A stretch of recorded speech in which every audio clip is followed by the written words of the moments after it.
Hello, thanks for joining back in for a little bit more of the bonus. We pick up at page 136, the beginning. In the distance, thunder growls long and low and not giving up. Reminds me of my stomach, pre-breakfast. I taste the air. Weird. Something isn't right. Julia! It's George rushing over. Hurry up! You need to get inside. George has an odd scent, like he's on guard. I've only smelled it a few times on him. I look up. The clouds have turned strange shades of green and yellow and gray, clustered together like rows of fat marshmallows. It's so ugly, it's beautiful. I can't stop looking. The air goes still, like a cat before it leaps on its prey. Kenyaya and Ivan and Kudzo are racing toward the gorilla villa. A fat raindrop hits my nose. It tastes wrong. How can rain taste dangerous?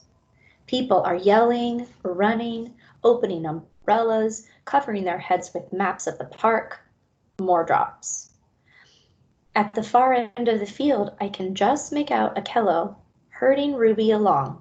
Another drop, a dry one, like a pebble. Hail, George says. Julia, now! He grabs her hand. Rumbling, the sky boils and swirls. Bob, Julia calls, come on! I move to leap off my perch, to run to Julia. I've done it 1,000 times. But this time, I lose my footing.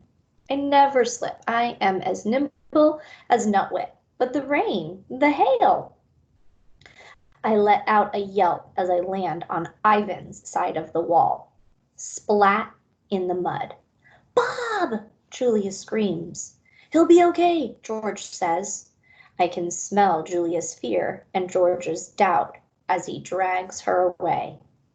Torn apart. Noise. It's all noise. Noise that hurts. Noise like a massive truck bearing down on us.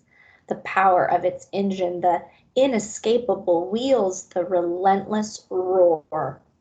Nothing to see, nothing to smell. Just the terrible sound of the world disintegrating. No way. I'm flying.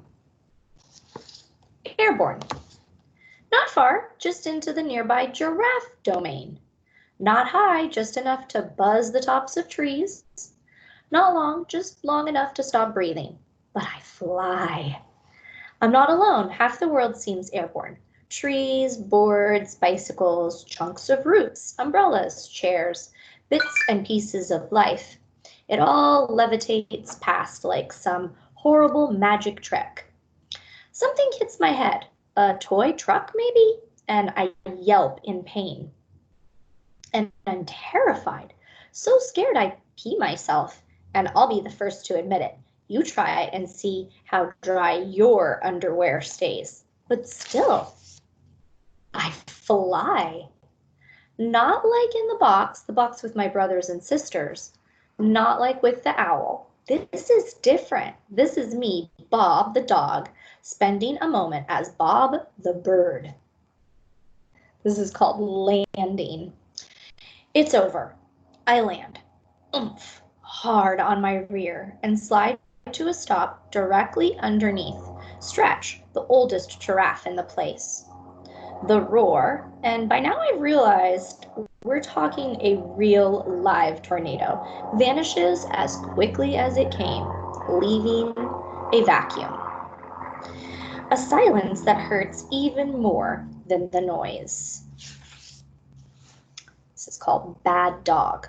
And this is why I am a bad dog. Not bad dog like I chewed your favorite slippers.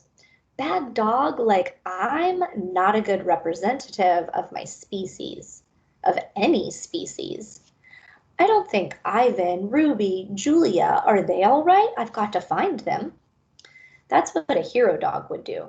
One of those guys on the Man's Best Friend show. Hero dogs dash into flames and dig into rubble. Hero dogs are fearless. Nope, not my style. What do? Bob Untamed and undaunted, I howl like the newborn puppy. Honest. I'm not hurt. Banged up a little, sure, but nothing major. And I don't howl for long, but it's what I do. Like I said, I ain't a saint, but at least I'm honest about my failings. Stretch. Slowly, with some difficulty, Stretch peers down between his two front legs. His body partially